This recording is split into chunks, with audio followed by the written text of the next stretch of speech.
years, so that will take me back to 2005. Wow. So that's a long time. And you clearly have a lot of clout in the police. You're a force to be reckoned with. Well, I'm a serviceman to be reckoned with, not a force. The issues that you raised at your press conference, these are not new issues. That's correct.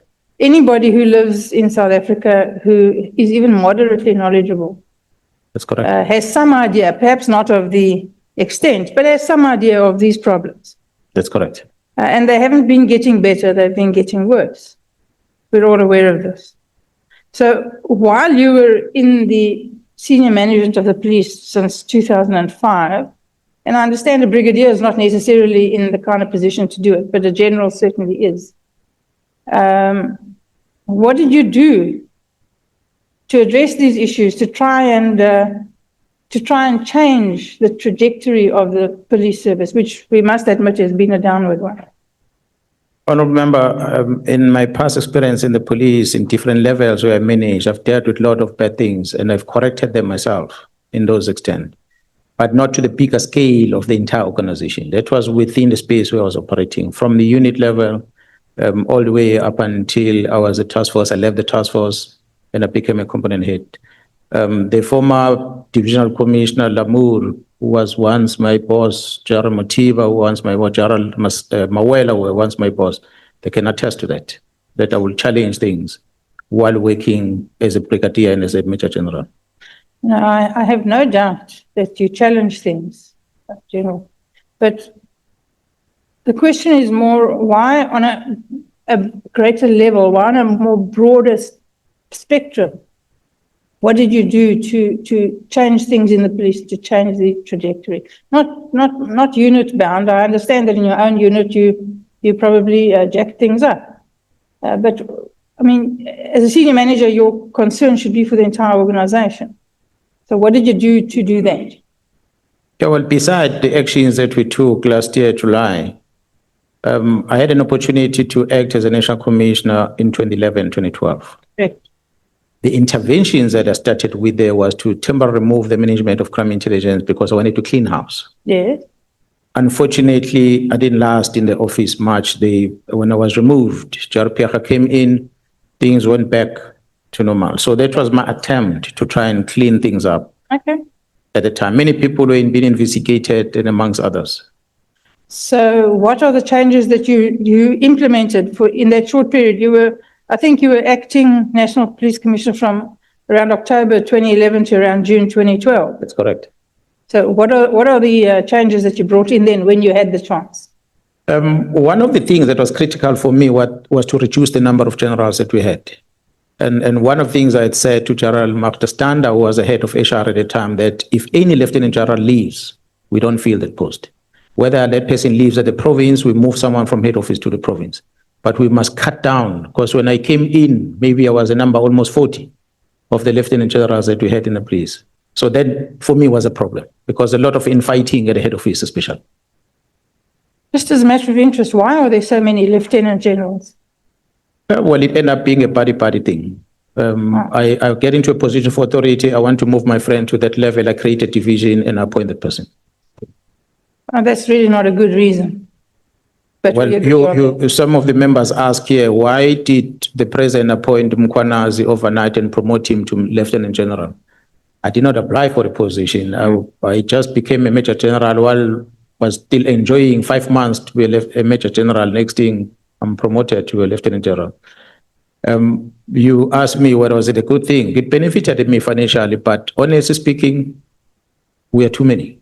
And yes, I don't think it was ideal to even appoint me. There were many lieutenant generals that could have been appointed at the time, but they chose me. Well, in choosing me, automatically meant they must now elevate me to the same level with the others. And that cost the state money. I agree that there are way too many. Yeah. Now, the issues that you raised in your press conference are all important issues. But why didn't you raise them before July 2025? Why did you allow the position to become so desperate? If you did raise them, where did you raise them?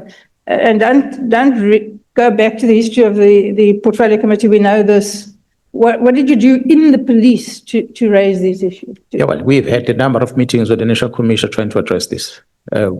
That's why I even engaged the minister myself directly, because I wanted to get to understand what makes him to come with this decision. And what I was beginning to see, up to April, I tried to reach out to him again through the WhatsApp, which he acknowledged, because I wanted to raise this with him internally so that we can resolve it.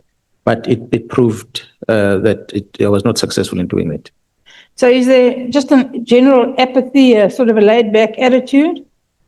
Or is this, something that's done on purpose? I wouldn't know, Honourable Member. I must say the actual press briefing happened immediately after I was given a statement by the National Commissioner that distanced himself from what was happening. Because I kept on saying, General, these dockets are gone. Did you authorize? There are many of these things happening. Did you authorize? He says, no. I said, statement. And he hasn't given me a statement. So I kept waiting. I kept asking. And I ended up saying to him, we need to go public now and tell South Africa about what's happening, because it looks like we're not finding a solution. And when he said, we can have a press briefing, because I said, I want to have a press briefing about the PKTT work. He said, oh, you can have a press briefing. And I said, but before that, can you help me to clarify this issue of the PKTT through the statement? Then he said, okay, take a statement. When I got that statement, that's when I said, now I can move. Nobody will turn back on me. So yesterday, General Masemola said he thought that you went a little overboard with your press briefing. Yeah, well, he knew the things that we're raising over time. He had committed that he was going to address that with the president when he returns from Brazil, because I've heard that stories many times. That things have been addressed, I felt, no, I don't think it's ever going to happen. Let me. While we're talking about the press conference, and then I'll move off it, just as a matter of interest, why did you feel the need to dress the way you dressed, as opposed to wearing your normal uniform or a suit?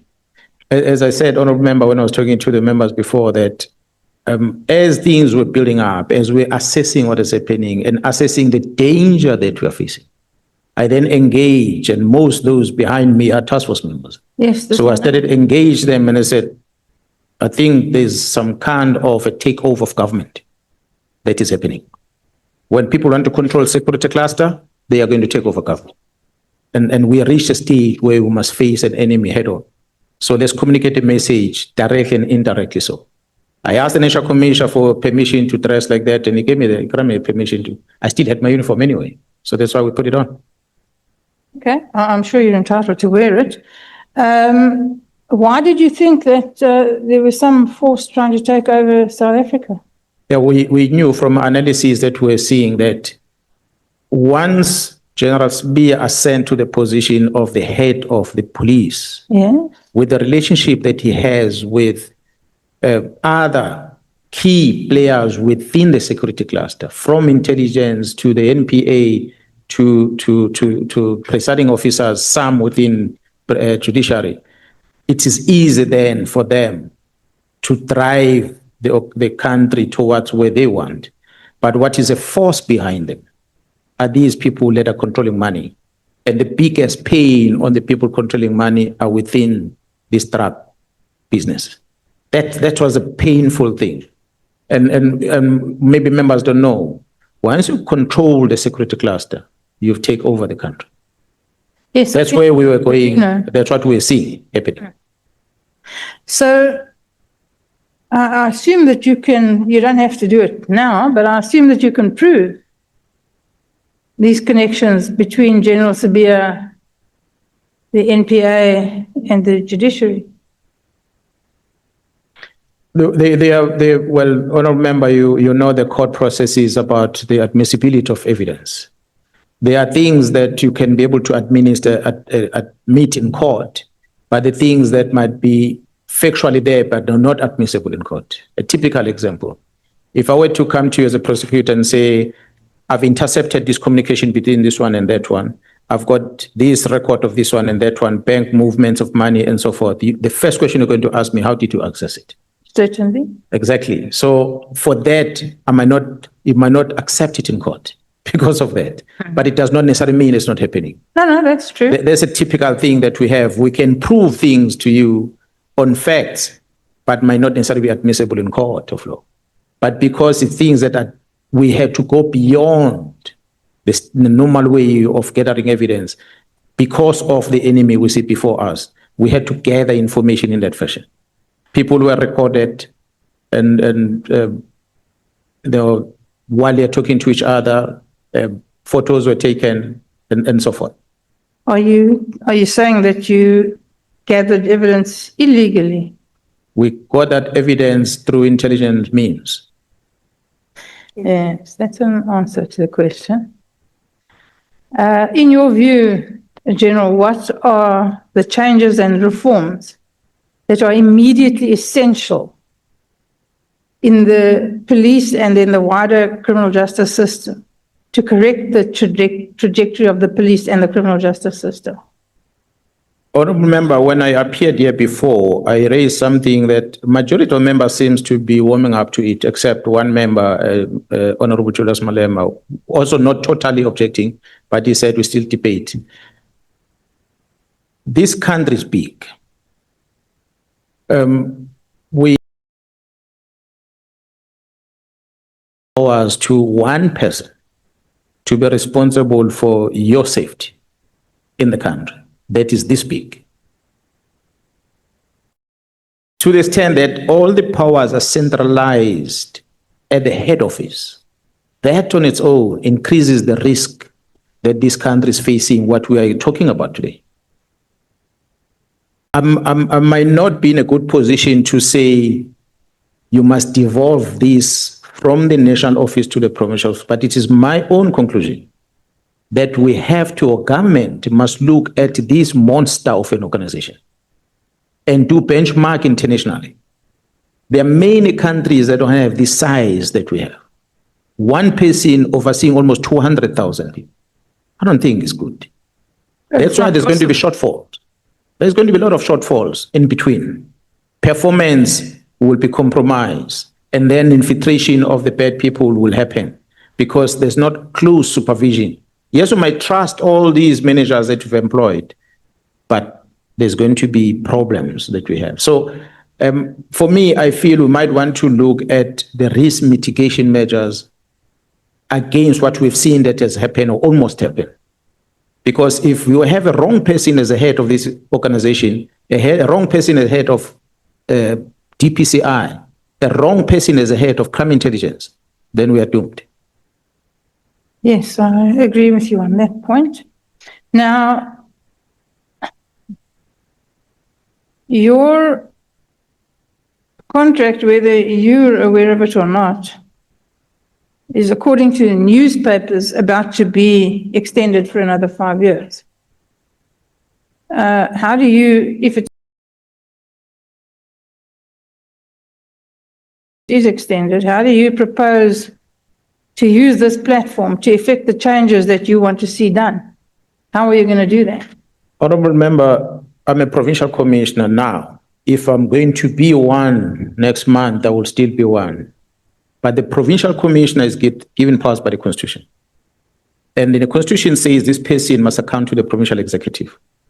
But at this present moment, there is not a direct accounting to the provincial government. I inform them as and when they need to know. They can't hold me accountable for anything. The fact that the citizens elevate this leadership in the province to be in charge, and the citizen says health, safety, social, and everything that we need to be provided with education. When it comes to security, there's limitation that that executive in that provincial government can do. Whereas the Constitution says that provincial government must contribute to the appointment of these men and women to be a provincial commissioner. It ends there. Be part of the appointment, but when it comes to the accounting part, they are not involved. I think that's part of the problems. I might be a provincial commission, wish that I can do A to Z, but I've got so much limitations that I cannot do it. So most look at this present moment. We have vacancies. I've said before, I cannot appoint a brigadier in the police. In my own province, I cannot. I must write to my colleague at the head office and seek permission. My colleagues will advertise when he or she feels like, and will bring the approval to me. I do shortlisting. I send the names to them for verification. And they decide to approve or not approve the shortlist. They bring them to me. I do the interviews. I submit 3 names recommended. Doesn't matter how best is this one. But if they feel because of the color of the skin, equity or otherwise, we take number 3. Sure. It doesn't matter how I feel about it. Number 3 is going to be appointed in that position. So these are all the limitations that the provincial commissioner has. While you want to make a difference, but there's this limitation which I've engaged with the provincial executive. I've been talking to the police management that please devolve some level of authority or powers to the provincial office so that it's a provincial commissioner with a provincial government that might say we have a problem in that place. We need a police station there. That the provincial commissioner doesn't have to write to the head office to ask for that police station to be there. He can just create that structure, obvious following the prescripts that are there. So those are limitations that if I were to be still granted the opportunity to be a provincial commissioner, I would still cry for. Because it doesn't have that you have the rank, the title, but no authority. Okay, then there's another story during the rounds that I must have misunderstood somehow. There's a suggestion that you are suggesting that there was a sort of a second shadow government somewhere in waiting, a union building somewhere on a farm. Did you discuss that? And if so, what is that about? What I said in the past, honorable member, is that there was a gentleman that was very big in the taxi business. He's late now. He had a game farm in north of Pretoria. Talk about taxi bosses, talk about business people, very prominent one. Talk about politicians, very prominent one. Will all make a turn in that place. I had conducted a peace talk in KZN on the taxes. He came there. I think he did not appreciate what I said in that meeting. When he left, I had this thing from people that are close to him. One of them is this Sergeant Nkosi, because he grew up with him there. He was his father. Where this man says, I want Mkhwanazi to come to the farm. If you can't bring Mkhwanazi to the farm, that means you don't have control over Mkhwanazi. Because he believed that if you come to the farm, it's a sign of respect to him. So everyone, that means they walk into that farm or drive into that farm, they are subjecting themselves to his authority. So this person was that powerful, that man. So many people were associated with him. That's why I'm saying there was that parallel kind of managing the country that was run in a farm. And there are many people of his, some of them brought us here today that were attending this gathering. So that's why I'm saying the majority of the politicians know him very well. And so he goes, he passes on, other people want to take over from him. So that's why we had to stop. General Sibiya says at one stage, communicating to Nhlanhla, that I don't have anyone else to look after me except you, Nhlanhla. Mswati is gone. So when you have a general saying that, he's handing himself over to Ken Nhlanhla by that communication. It's a worry. It tells you that we were almost having a problem. But it's something that was there for many years. Okay, we keep hearing about the Big Five cartel. So now we know that at least Katie Molefe and Kat Nhlanhla are apparently members of the cartel, and you today told us about Mr. Motsumai or Mr. Motsuma, who I assume is a member of the cartel. And we don't know who the others are. But what is being done to apprehend these people and stop this cartel business? There's serious investigation underway, honorable member. That's why we're fighting for that counterintelligence to be allowed to continue to work. Under your supervision, of course, so that they don't abuse whatever they are doing themselves. But that's what we wanted them to be allowed to do, because they cracked that investigation and they're running with it. And I might just say before everyone here that I might not disclose everything before the ad hoc committee because of the investigation. But the one famous person that is known as Vusmu's Kat Nhlanhla, he was placing himself He was trying to replace one of the big five, but he was actually a proxy of one of them before. So in this scheme of things of the big five, he's nothing. He's a non-starter. So he's a small fish in a pond. Not sure he'd be happy to hear that, but Yeah, he knows it himself. He knows it himself. There are big bras that generals are afraid to call their names about.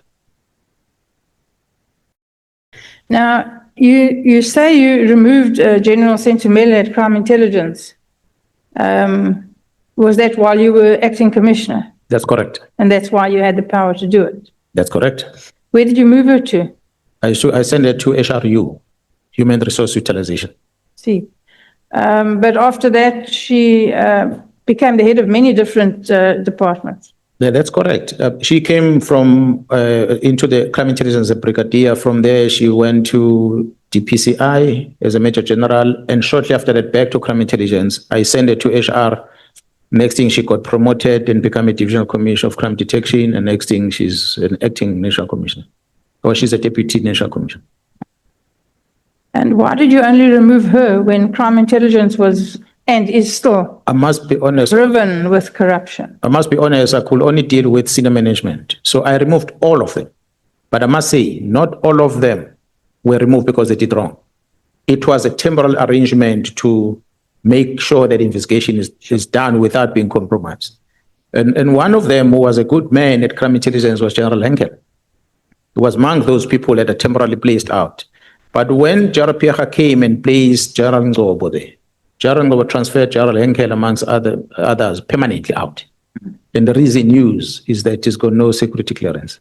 And General Stolle was investigating. He came to me when I was kept at home. I said to General Stolle, Ngcobo does not have powers to remove General Henkel permanently because it was temporal. Number one, he's an acting divisional commissioner of intelligence. He's got no powers to move someone to another division without the division receiving. That's one. Two, Ngcobo himself has got no security clearance. So how can you not have a security clearance and you want to remove someone else that has one? Because you're alleging that he received it fraudulently so.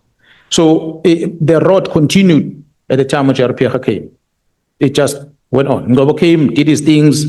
Myself, Khumalo, we became a target of state security and SSA because it was alleged at the time that we were keeping this very secret document that was going to compromise the former President Zuma at the time.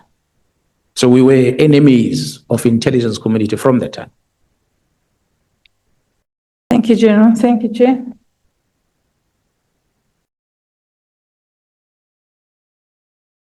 Is it your next, Honorable Kalapanat? Thank you, Chair. General, yeah, that was Chris Ngcobo, as I recall, was found to have I did try and tell General Pierre, but she chose to ignore the information. And of course, it was found out he had a fraudulent matric certificate. So he was booted out. I'm right, yes? I heard about that, yes. Yeah. So that was a catastrophe waiting to happen. And no, he had no power to do any of what he tried to do. I absolutely agree with you that the policing powers should be devolved to the provinces. It's ridiculous that you aren't able to appoint who you wish to or need to or are experienced with. And that goes for all the provinces. So yes, I agree. It's this monolith where even the basics have to be ordered from one central entity. It can take months to get toilet paper to a station. I mean, it's a ridiculous situation. I think my honourable member next door has dealt with the big five that have been referred to over and over and over the last forever. The 360 million rand Medicare 24 contract, it's particularly strange to me that 1 minute the SAPS is accepting donations of bar fridges from Kat Nhlanhla via General Sentimela. Mule, and she claimed here before us that Major General Tema suggested that she should approach him, which she then did for the donation to the SAPS. And it was astounding to me. I asked her over and over, surely it was clear to her that Kat Nhlanhla was deeply involved in serious criminal activities specifically as a tenderpreneur, linked to organized crime, contract killings. As everyone knows, around May last year, he was arrested for allegedly masterminding a botched hit on his former partner, the actress. But she approached him for a donation the year before. And even then, he had a long history of arrests dating back to 2000, including a 2001 conviction for burglary. And then, of course, came the 2025 arrest, the tender business. I mean, it was all out there. He was firmly established as a major criminal suspect. And I asked her, don't you look into someone before asking donations of them? How many times must a person be arrested before the SAPS distances themselves from him or her? And her answer was basically, oh, my bad. I was gobsmacked. It really shocked me. How does that sort of thing happen within the SAPS? Well, it's a deliberate. We tend to profile. Part of the donation process in the police is that you have to follow the process where you ask to accept a donation, and the person that is providing donation to you gets profiled as to who the person is, what business interest he has, the criminal status, and so forth, before the approval for you to accept the donation is made. So when you were told by senior managers that they received this donation and later they discover that the person is like this, the question is then, what was the procedure followed in receiving the donation from the beginning? Because if the procedure was not followed, they will definitely not know about CAT. But the procedure was followed for that person to be profiled prior to accepting a donation, you were not going to miss it. I must say I was facetious. I told her that Google was her best friend. It was inconceivable to me. You did say earlier that you removed her. I figured it had to be when you were the acting National Police Commissioner. Yes. But if she was removed from there, why wasn't she removed from the SAPS altogether? Of course, that would have prevented the 360 million rand tender drama. When I removed the honorable member, I appointed Jaron Munu to conduct investigation at crime intelligence. But before things were finalized, Jaron Pierre came into position. So I then had to go and sit at home for a year. Jaron Pierre then ran the organization. I'm sure you know well my opinion of that particular lady. Mr. Mkhwanazi came before us a number of times, in fact, having been dismissed from the SAPS and having a number of losses in court. He still professes his innocence. He lost his Labour Court appeal to overturn his 2020 firing, being found guilty of dishonest conduct. The courts confirmed he intentionally or negligently failed to implement the 46 million rand contract for forensic cameras. That led to a 24 million fruitless and wasteful expenditure. He faces various criminal charges in the High Court of fraud, corruption, money laundering related to multi-million rand police tenders. Now, there are links to criminal masterminds and missing police funds. Your opinion on the matter, is he a victim or is he a criminal? Well, if the court arrests you and they convict you, then you can call a criminal. He has not been convicted, but he's been arrested. A lot of the things that have been alleged are worrying. But from my little corner, on some of the observations that I've made, there were question marks. There were indeed question marks. Yes, I was worried about how IP and Paul O'Sullivan came about these investigations that they did, which was to me a breach of security from the police or security of the country for a person private like Paul O'Sullivan to get to know about the construction structures of someone's property. However, I'm a policeman. Not to expect everyone to earn the same as I earn. Other people will have other source of income. But when you start seeing your colleagues to live a certain lifestyle, you begin to wonder what leads into this. And I'll give an example, and remember that part of my discovery, I had gone to a BMW in Montana. I bought an X5 and I was paying installment of that X5. They still gave me a discount, I think close to 100,000 rand, but it was still expensive monthly payment. A month or so later, a colleague of mine, we are sitting and talking. She tells me that her car was damaged and is sitting on bricks. She's not able to service it. So I asked her, why don't you service the car? Because there's insurance. She said, no, I can't sell the insurance because I'm a single parent. I can't afford. I just bought a house that cost 3 million rand, which also raised my, I said, you're a single parent, 3 million rand house, how do you afford it? Because I can't afford it. I'm married, my wife is giving me some money also, but we can't afford that lifestyle. So this one says, I can't fix my car. I think almost 2 months later, the generals are fighting in front of me. I don't know the reason for the fight.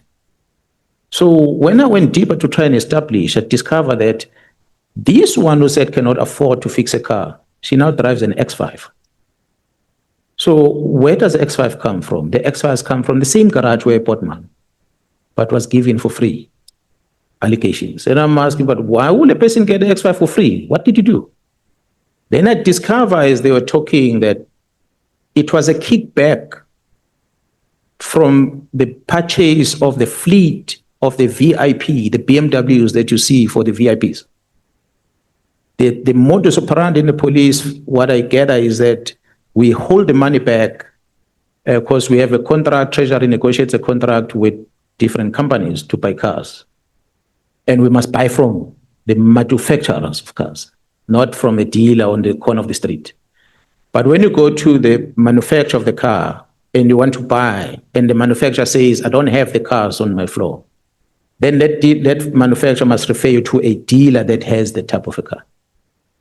But there must be a letter. Then you go to the dealer, you say, I want to get this car, that's how you buy it. But you don't buy it direct from a dealer because it's not registered on a central database. You then need to get a person who's registered on the central database. So there's this gentleman who's registered on the central database. The person stands on standby. A dealer in Montana goes to BMW South Africa and order 50 plus X5s and put them in the basement in his garage and don't sell them. The police, PSS, wants to buy a fleet of cars because you've changed the ministers and so forth. We need new cars. There's budget.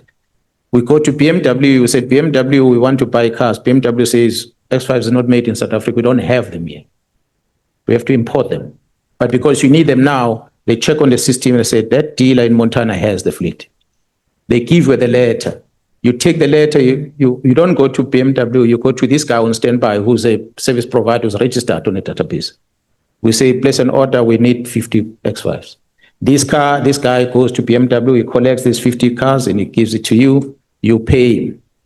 That's how, in return, the dealer releases an additional car as a bonus to whoever that facilitated the deal. So the purchases of these cars that come as a fleet towards the end of the year, over many years, have been systematically ordered in that fashion and there's kickbacks coming out of it. What have you done about it? So it's something that I picked up. Remember, I'm not part of this procurement, and I picked up there's something like this. And then I raised the colleague and said, but you need to open cases if there's something like this. But when the case, I'm told, landed in court, which some of my colleagues that you spoke about are in court today, I was happy. And one of the officials said, but we need that dealer. Because I confronted the dealer when I went to him. I said, you sell me a car, and I must pay so much installment, but you give my colleague a car for free. How is it possible? He was angry with me. There was a lockdown in 2020. The first opening of international travel, that gentleman sold his company. He was on the first flight out of South Africa to Canada. He's in Canada this week. So he knew you were. So it's a syndicate that has been running for that long. So that's what I'm saying now. When you start seeing colleagues living in a certain lifestyle, You know. Mkhwanazi driving a car that is installment of 20,000 rand. He stays in a house that the installment is 20,000 rand. Children goes to school where the school fees is more than 10,000 rand. How much does Mkhwanazi get? These are the questions that That's why we've called for lifestyle audits over and over. long overdue. Yeah. Look, if we're taking a more global view, is it possible that the batches of drugs and weapons that go missing from the SAPs virtually in every province are part of a system run by a particular individual or a group of individuals pulling the strings and with deep internal knowledge of the SAPs and their activities nationwide? They know when they're going to pounce on a huge drug haul or whichever. And as you said previously, some of it then disappears. And are they not perhaps linked to global syndicates? Now, there are, of course, global syndicates running drugs, child trafficking, prostitution, CRT heists, kidnappings everywhere. They're earning a fortune and they pay for equipment that can basically leave any police service in the world in the dust. They are that powerful. They can fly in under the radar, fly out, drop off, pick up children, off they go. It's happening globally. Is it possible that our problems are linked to those? It's an intentional problem. You're correct, Honorable Member. Our people in the country and in different provinces, these big five we're talking about is just the tip of the iceberg. Yes. There are big boys out there that have not been spoken about. Some of them in Cape Town, some of them in KZN and many other places, different races that are running these operations. The modus operandi is to import these things into the country. Majority of the time, they come under goods that have been imported and they get a lift from the container of a legitimate business that brings things in. Because so that when it's checked, you can be discovered. What is strange always amazes me, and I ask a question, I don't get answers. When you hear from the members of both DPCI and Crime Intelligence telling you that we have an information of a shipment, they travel from Pretoria to Durban and they've identified a container. And indeed, in that container, there's drugs. How did they know about it? They'll tell you a source from abroad. Those are the questions. But they don't just say, we've identified Mkhwanazi, we leave you the container and they leave. No, they don't do that. They say, we've identified the container, we take it, we go to a police station, we book it in as SAP13, we book it out immediately, we put it in our cars, we drive with it to Pretoria. Yeah. So what's happening in between that? So I've raised these things as a problem. That's why the NSHACOM is looking at the methodology of making sure things like drugs, when you find the drugs, you must destroy it almost immediately. But with there to be legislation amendments with NPA on that regard. I'm still trying to work out who and which police officers were the ones who, during the riots in around eThekwini, went to the harbour, ordered them to pull down a container. There was 3 containers up, and to drop it in an empty room and then leave.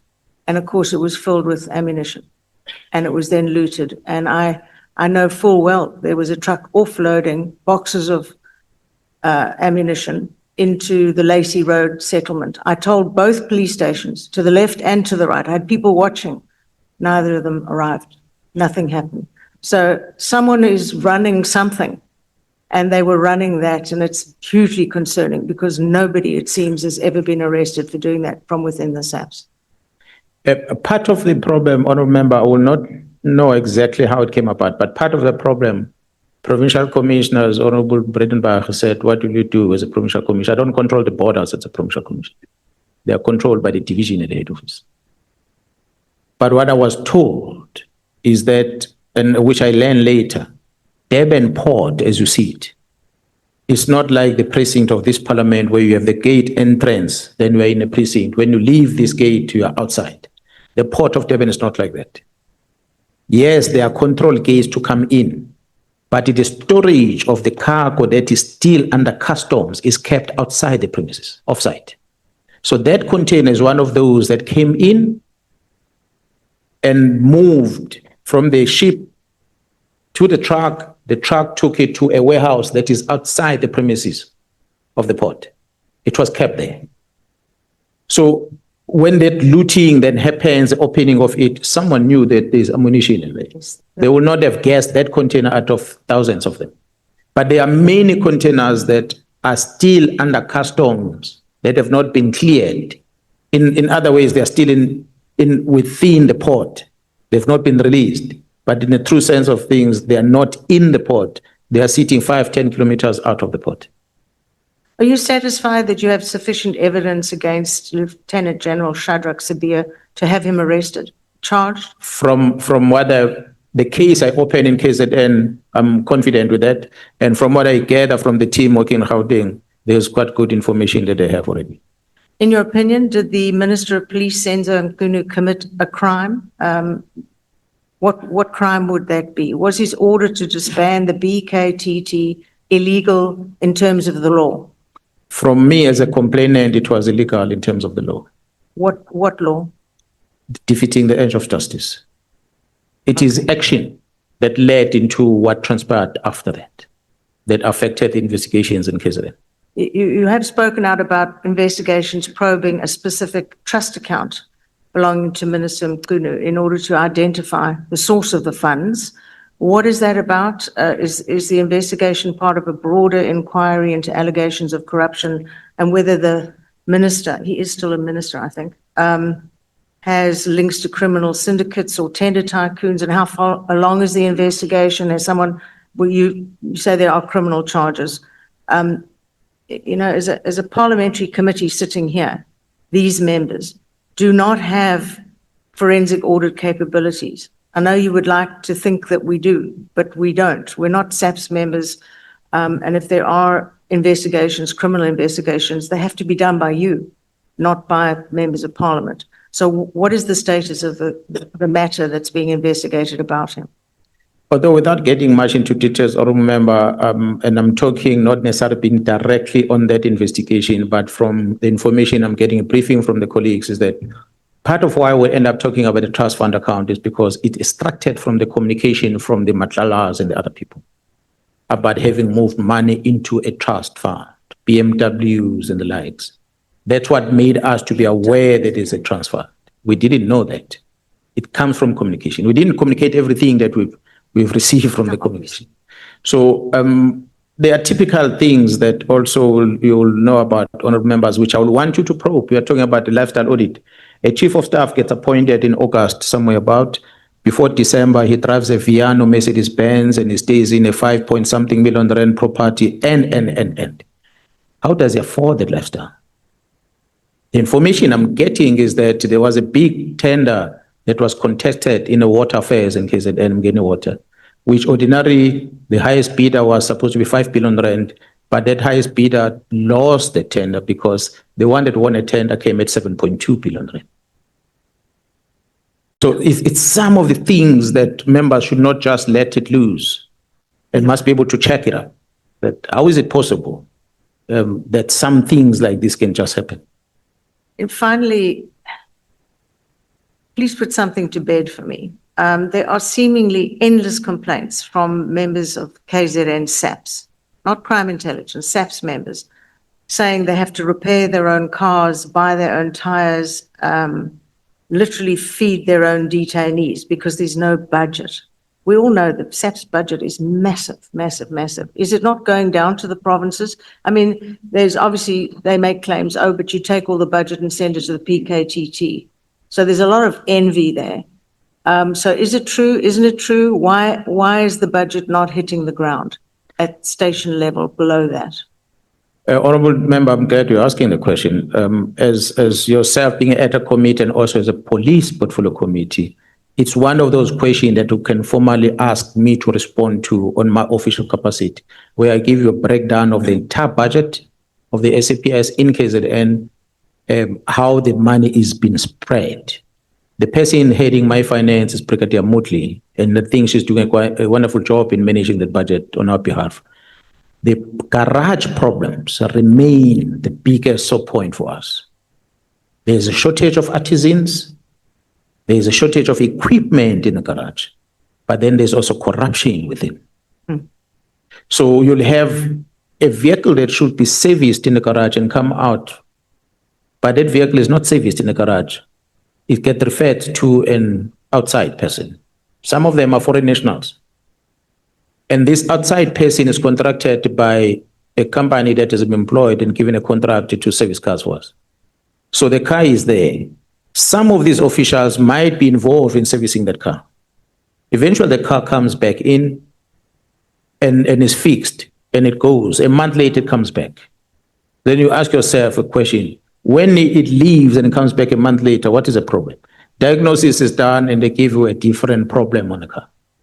So every time the police car comes to the garage and it leaves, it leaves with another problem. So it's a system internally that is not working. So for us to correct that, we need to have these in-house services, cameras every corner of that property, so that nobody goes in with things and go out with things. Perhaps we might start seeing cars being repaired properly.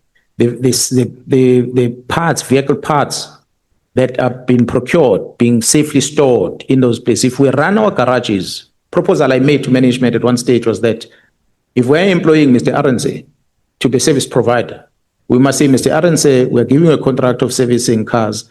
In your garage, you're going to service our vehicles for this period of a year. No other car goes into your garage. So that is held accountable for cars coming in, get service, and they leave, and the quality of those cars.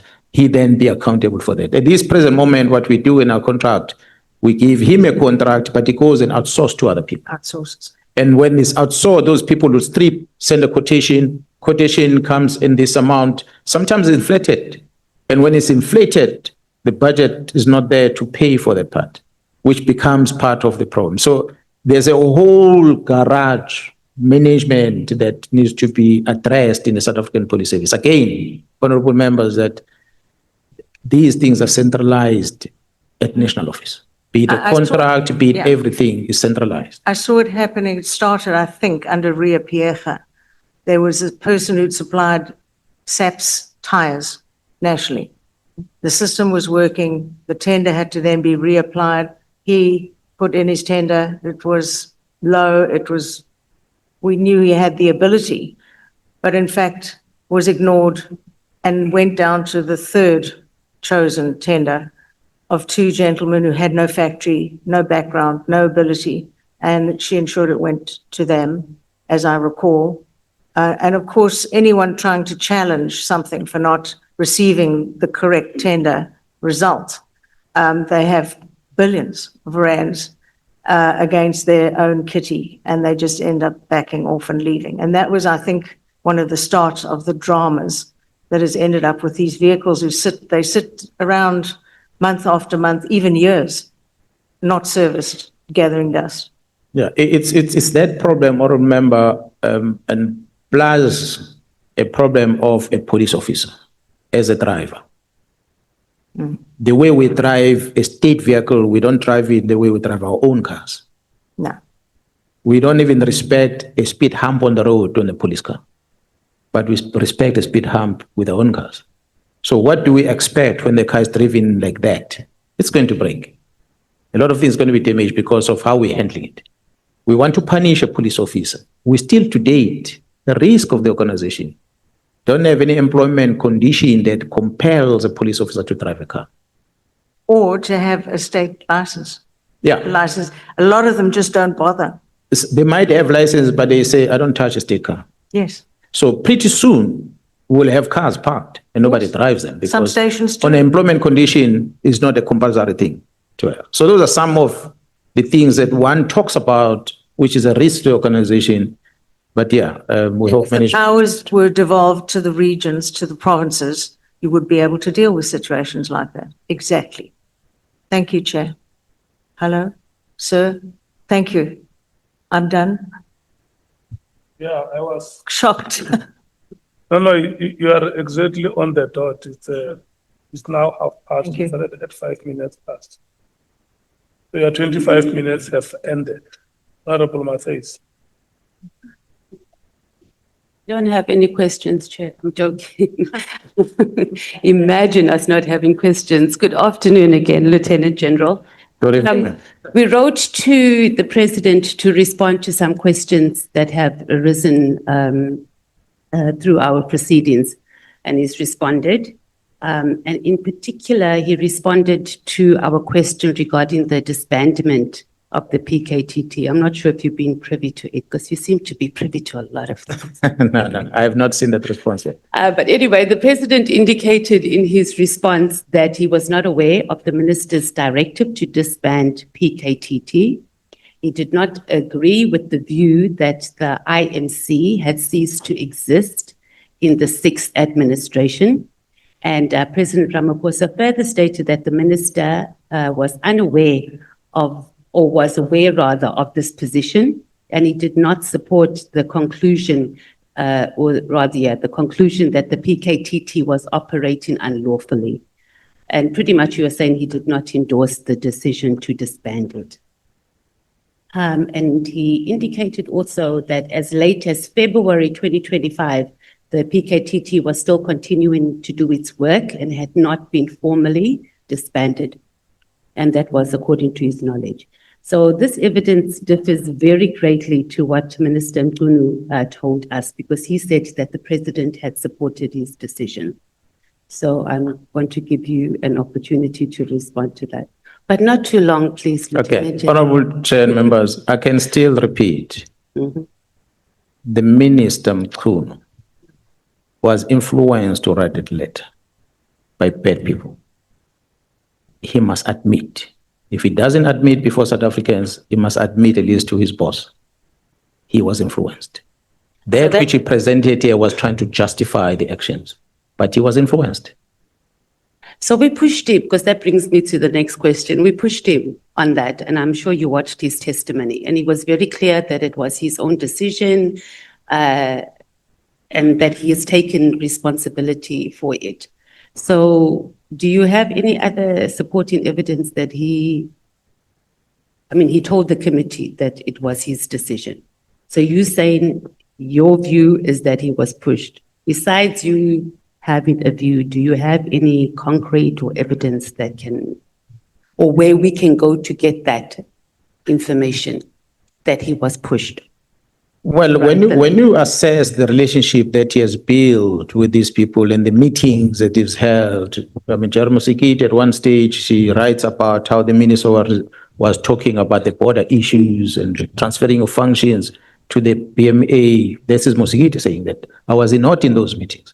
So, but when you assess all these activities that were happening, then you cannot help but to reach a conclusion that these three things listed in the letter were not coincidental. They were strategically decided upon on the 31st of December, when the National Commission is on leave, that it must be commissioned like that. The very biggest one for me is that now this thing has come out. Now there's search and seizure of these equipment, these gadgets that they used. Then the minister does not avail himself.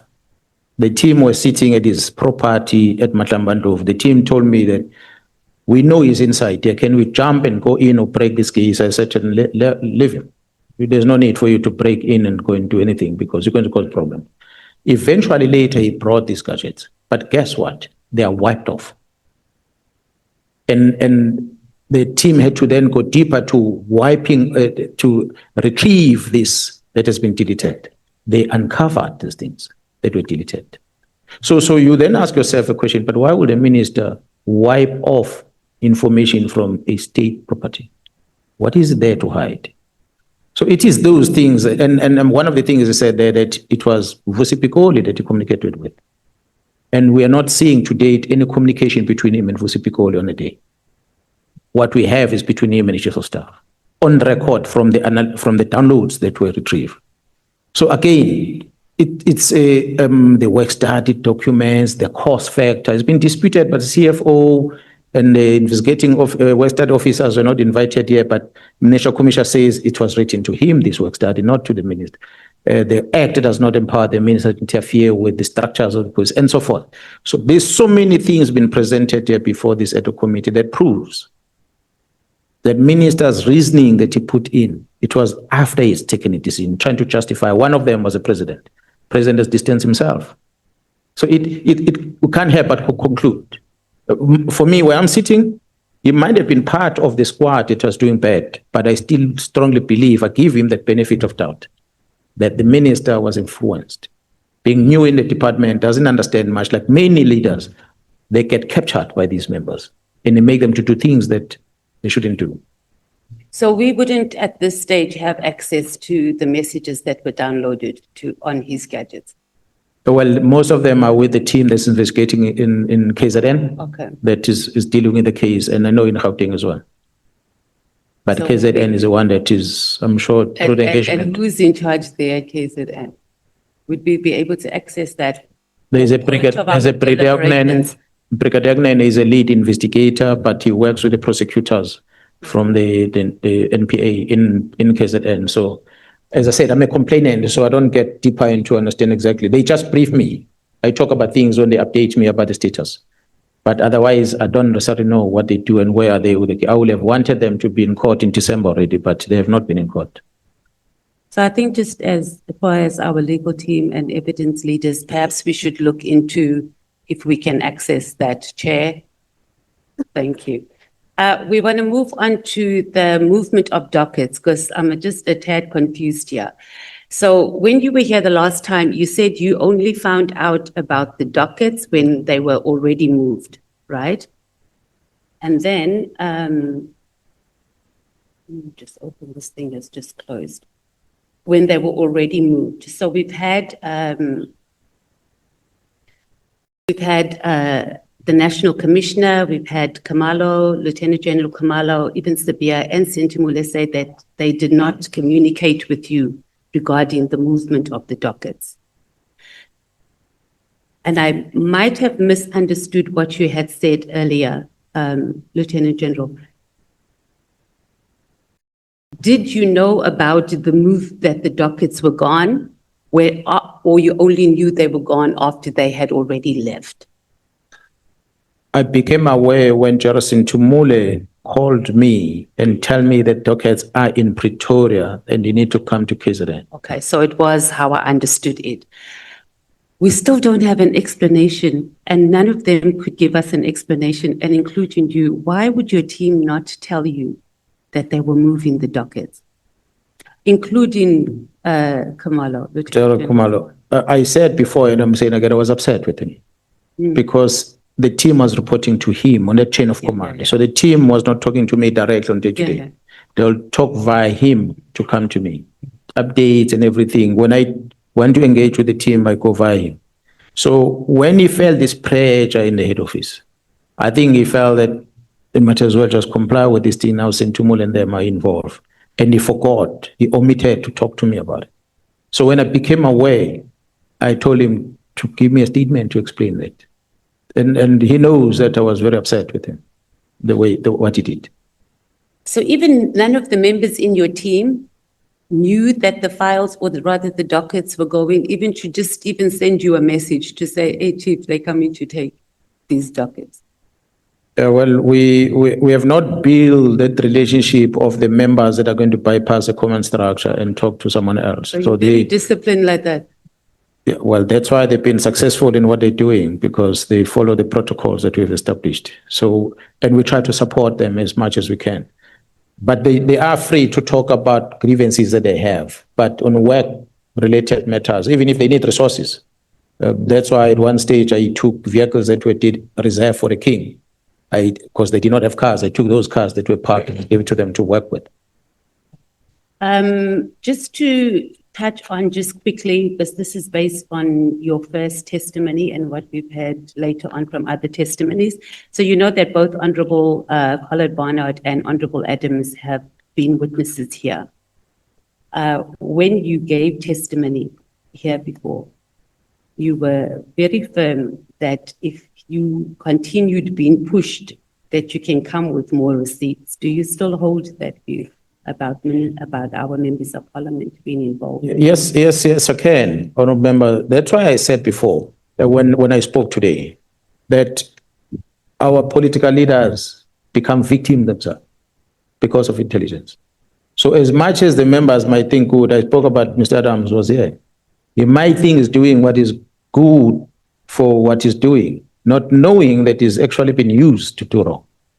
So the evidence then is left behind that, okay, this one did this one did that. That's why I cited some examples about Mr. Adams, how he ended up at the prison in Devon, police officers that were part of it, the blue light motorcades, and so it's evidence that we did not present before the ad hoc committee, which we can present if we are pushed to do that. So do you maintain that both the members of parliament that we had as witnesses, they were just being used unknowingly and they were not deliberately part of any sinister activities? I like to, all the ones that we mentioned, Mr. Adams, Ms. Collard Barnard, and everyone else, they receive information from intelligence that tells them about things, and then they take a responsibility of acting on it without realizing what is the ultimate motive. That's why I said earlier, a member is released by court with a bail condition that says go back to work. But the members of crime intelligence calls the honorable member and say, these members are not supposed to be here. What happens after that? The honorable member writes she takes a posture of saying that National Commission, that means is violating the law. When the response comes, she only learned later, that time, that, oh, these members were wrong. But it's after the fact. At that time, when she made that noise, guess what happened? The National Commission removed the general from crime intelligence at that time because of that noise. He removed that person and said, okay, go and sit somewhere else until the dust settles before we bring it back. Some of the things that the members are going to talk about are legit. They are wrong things we're doing. But let me give a classic example against about the same general we're talking about. He was arrested twice for different cases. The latter one was with the crime intelligence team about the appointment. But the first one, he was alone on some questionable behavior that he had. But when the members are making noise about that, I cannot say they are wrong because must be answers. I also had question marks about it. I said, how do you interact like this that leads into such thing? But such must be separated. You understand? You mustn't say because this one is wrong here, it means it's wrong everywhere. So it is that which members get caught. They get caught into such things. Surely, Mr. Adams, I don't think he even knew where the offices of the Inspector General of Intelligence is situated. So I don't think he knows where Orlando is. If it was not the members that drove him to get there. but you maintain that they're not intentionally involved. I They've agree. just been used. So what I'm trying to say is that they get information and they act on it. So it's not that they're involved in setting up. No, not in the planning. Yes. Yeah, Okay. they become That's what I enablers. want to know. Okay. Yeah, it's Yes. the same approach as said about the minister. All They right. become enablers of the people who are doing wrong That's by what- using okay. them. Okay. So they're not involved in the planning of whatever is going on. I behind don't the- believe, we don't have evidence to don't think- prove that okay. they're part of the planning All to right. some degree. So that clarifies a lot. Honorable Adams, from what you know, is he under surveillance? I'm not at crime intelligence, so I'd rather not talk about. But you know things. Yes, I do, but I can't talk about the you can't operations tell of us. Okay. intelligence. And then you said he got blue lights. From who? I think there was an abuse of resources at the time by the member, which was facilitated by a police officer for that matter, for him to land in Durban, Who was the police officer? Do you a know? cousin of Robert McBride, who is a police officer in KZN, who arranged with Mr. McBride to be picked up by Metro Police from the airport and driven on blue light Metro Police. into the prison. And he arrives there, he signed as a member of parliament. The prison believes that he's on an official duties and he leaves with blue lights back again to the airport. So how can we get confirmation about this besides you telling us this? I have Can it we in write black and to white. Metro- I have Beg your pardon? statements, I have entry into the prison, I have statements of the members that drove him. Okay, we know that he went there because that's not disputed. I'm talking about the blue lights. There's statements on that already. Sworn. There's a criminal case open against Mr. Adams. Because honorable chair members, and again, what became known, what made Merity House and many people start making noise, including Honorable Adams, about PKTT and the case of Cindy Somagado. The obsession with General Khumalo and wanting to manipulate that everything is about General Khumalo, that blinded them. Khumalo arrested the criminals that killed Makado, that planned and organized and killed Makado. He arrested them. Khumalo discovered that the resources that were used came from crime intelligence. A parallel investigation is running for that purpose. But Khumalo is blamed for the death of Makado. So because there are members that trying to drive a different narrative. So, and then the member of parliament, Mr. Adams, doesn't pause to analyze this. Had he done that, he was going to get the facts and be able to realize that I'm now interfering with the police operation by going to this criminal that is convicted and getting some statements and trying to paint a different picture. So these are just but one example of many of those instances. So just on the blue lights again, you said that you've got a sworn statement. That's correct. So is there anything else? Because Lieutenant General, the number of sworn statements we have here with one person saying the sky was blue on Sunday and another one saying it was orange on Sunday at 12 o'clock, it's going to blow our heads off when we go into deliberations. So is there anything else that we can access or you have access to? Well, these statements I'm talking about are part of the criminal investigation. So I won't be able to bring it here. They're in a docket, but I was briefed about it. No problem. The apartment you went to at the Pearls, whose apartment is it? Well, I think the person that assessed me to go, I won't give his name, but he was renting that apartment himself. So why didn't you meet at the Oyster Box? Because they have meeting rooms there. Why did you decide to go to the The Pearls? plan was to control the space where we're going to meet this guy so that you can be able to dominate what's happening there. You can't go to Oyster Box and sweep. You mean you? I beg your pardon? Who's we? You mean you? Me and Gerald Kumalo. Oh, okay. So we plan it together to say, find a space, a place that no one else can come in so that you can be able to do what we Were can you a do. bit nervous or unsure about what would happen? We already knew who's Kat. So I'm meeting Kat already knowing who is this person you are meeting. So you So can you're then prepared. therefore not risk not to keep records of this meeting because it must build an investigation. And did you actually record the meeting or you just said it was just sort of a, because you haven't given us the recording? Yeah, well, I have not given you a recording, and I'm glad that the meeting, I've explained and I've disclosed the meeting or what was the content of the meeting, and I did not want to take whatever that we did there with intelligence and give it to Parliament. But for me, I was saying to him, I said to him that we dominated the space, so whatever activities that took place in that place, it's not claiming to be drinking. Once a criminal investigation unfolds, there will be evidence on it. So besides what you told us today about what happened in the meeting and what you had written in the SMS or the message that you sent, there was other stuff that happened that you can't tell us. No, there's no other stuff. We came in there, we sat and we spoke. It was only about, And you spoke about what it is you reported to us today. There wasn't anything else. everything that we spoke about is what I wrote in that message. So why wouldn't you give us the recording as well? No, well, remember, I said some of the things when we do from the intelligence point of view might not necessarily be admissible in any investigation. So the how part and all that is with Gerald Kumalo. So I don't want to, because it is them that had to prepare the room, intelligence to prepare that room for us to meet. Okay. Why did you believe that Mr. Nhlanhla needed to be protected?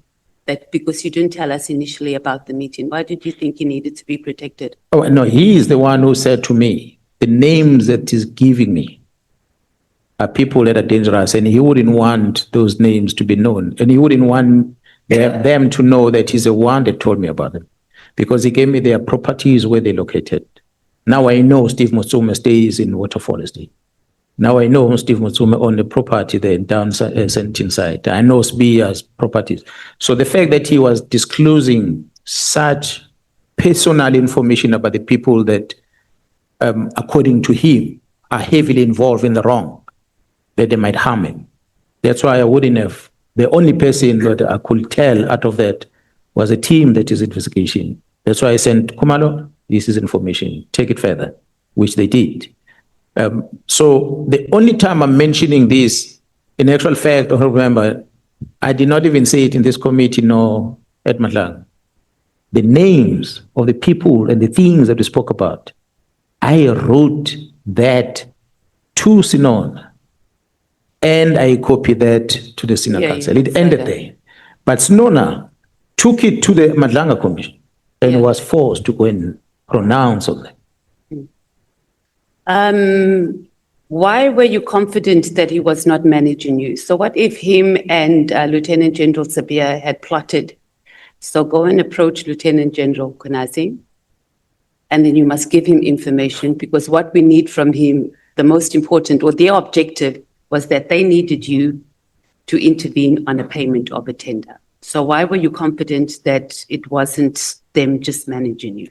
No, the intention of him coming to me was tender. He was Yeah. made clear before he even arrives that he's frustrated with his tender. So I knew that up front. But our worry was knowing the person that he is. We cannot risk it. Tomorrow I'm going to meet him. He's going to take pictures of that, or someone else in the corner somewhere take pictures of our meeting. And that pictures is used for wrong things. So let's control and dominate the place where we're meeting.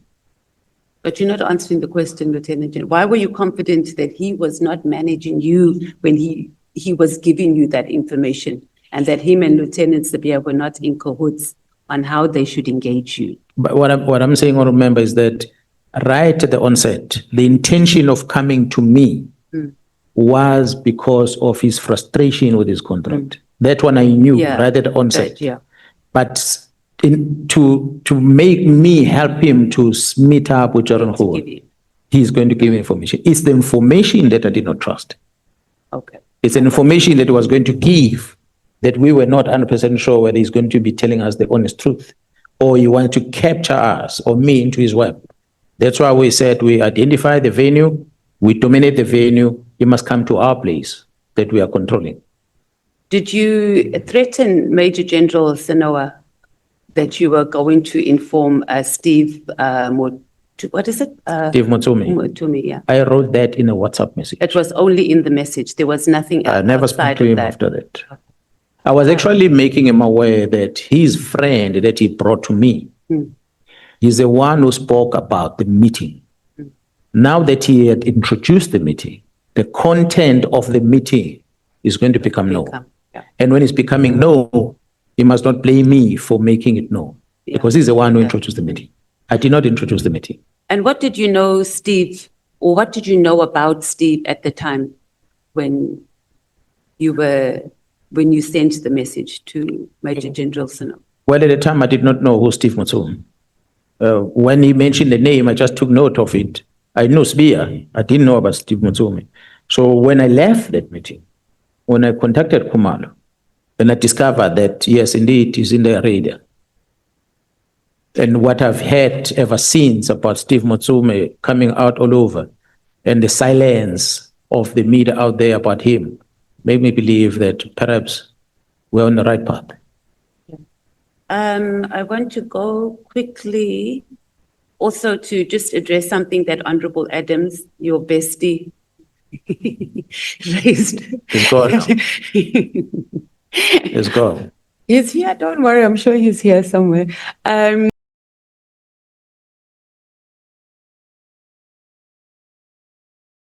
Raised Yes, sir. about the crime intelligence property that the PKTT members stay in. Yes. Right. Since then, our National Commissioner has responded and said there's crime intelligence properties that have been purchased. It's all above board. But are PKTT members staying in some of these crime intelligence properties? No, they're not. They're not. Okay. They're not. And I must also, again, I'm glad Honorable Adams is here. As I said, he also fall victim. He came here, Honorable Adams, and withdrew the statement that he had made against Khumalo when he said the riot in KZN happened as a result of Khumalo failure. He withdrew it. After withdrawing it, when he came here again on Tuesday, he withdrew that withdrawal. He said, no, it was Khumalo. I want to invite all the members to take the Human Rights Commission report. That's my I question. want you to take, I want to invite all of you to go and check at the PKTT deployment, the call-up instruction, the paperwork. Who was deployed? Where were they deployed? Where did they stay? So they can see where was Khumalo when the riot happened. That whole period, I said to you, General Chika was the one that was my assistant, was heading intelligence. He retired last year. So he was in charge of intelligence, was a major general. Khumalo only arrived at crime intelligence in 2022. So again, information that was fair to the honorable member, which he came here and he presented his facts. Oyster Box, honorable member, it's a very luxurious hotel in Durban. I go there. Very luxury hotel in Durban and very expensive. It's only lunch, guys. There's no way that the police officers can stay there. If you want to prove that, go to Oyster Box No, and ask them. I don't sleep there. Go to Oyster Box and ask them to give you a record. That's a simple thing. Alternatively, the CFO was before this committee.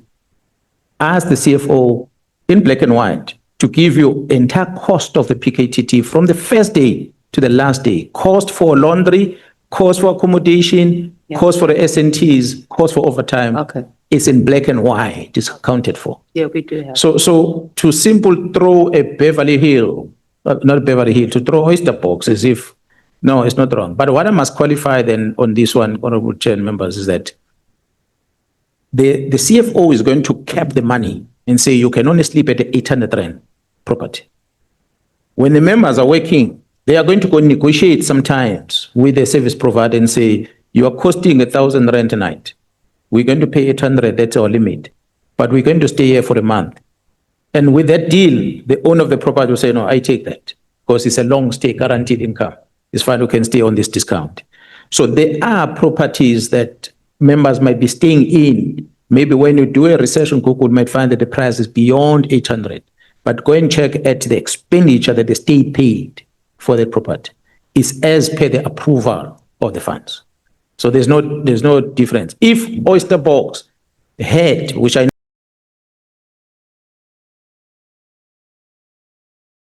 know they didn't, if they had afforded members to stay there and gave them that discount to let them pay it 800 rand, there was not going to be anything wrong with it because the money for accommodation would have been kept regardless of the place where you stay.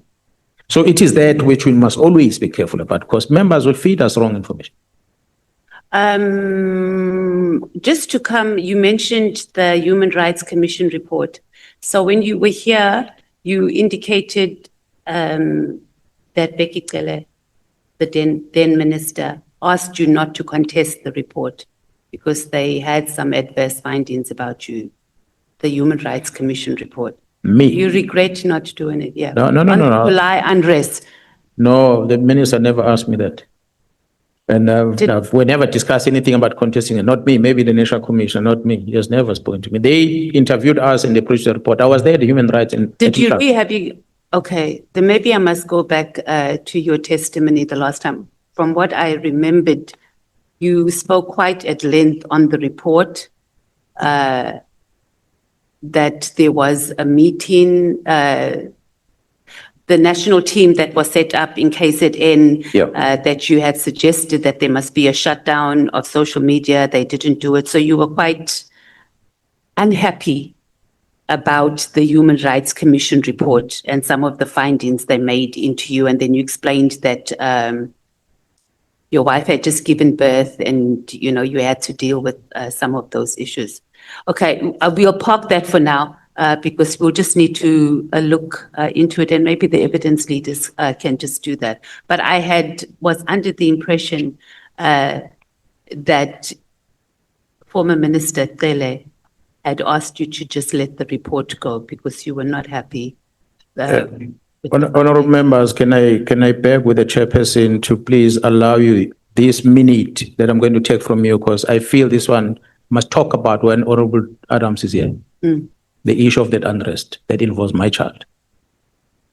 Honorable Chair, if you will add that minute to Honorable Member because I'm taking this time from you. Nice to be you, Lieutenant General, because you can even Honorable- put a minute. Honorable members. We get shut down very quickly. Okay. Honorable Adams is here and is listening to this.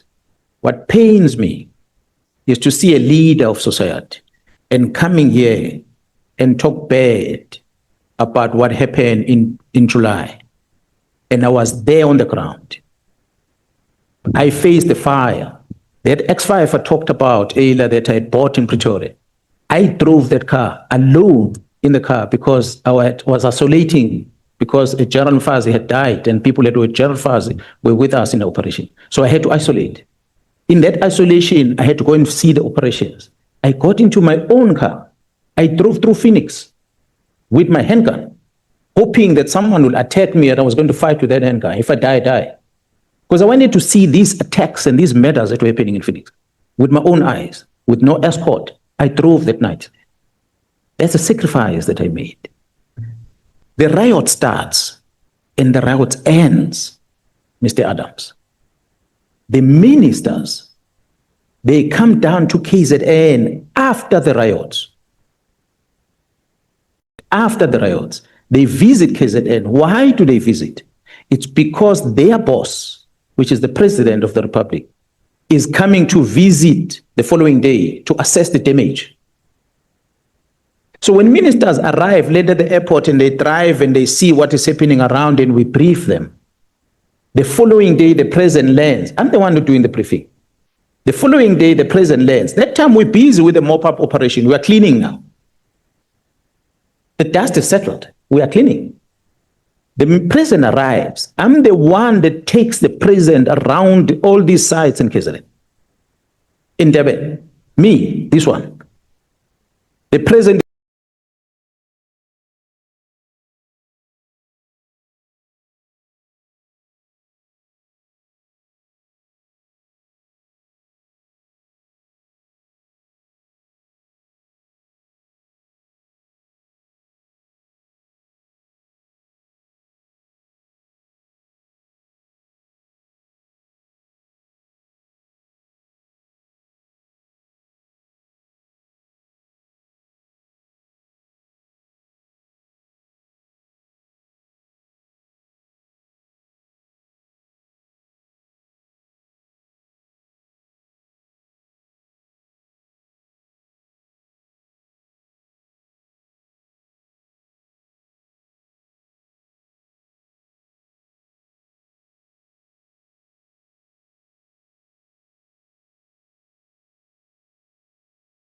satisfied and he hears the plan of how we're going to deal with this and investigation and so forth. He gets on the aeroplane, he flies out.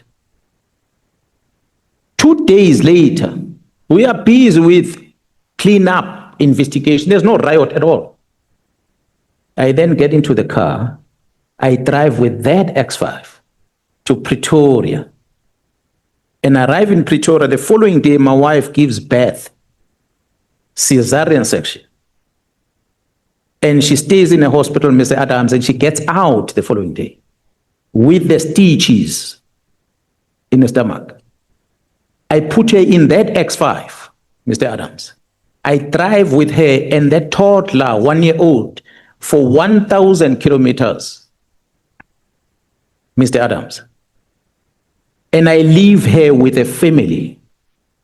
I go to the aeroplane, I fly back to Durban. I'm not there with a child. I left them like, that's a sacrifice that I don't think anyone will ever make. That's what I contributed in this July unrest. To come here and make it look like I neglected the duty, I prioritized the child over the safety of the citizens. You were not there, sir. I was here. So it is that I want to address because it's a very sensitive thing to me. Personally. So if I can do that and someone who's a leader of society doesn't appreciate, I take an offense on it. The facts are there. Timelines of the violence are there. We are not in the business of thumb-sucking dates.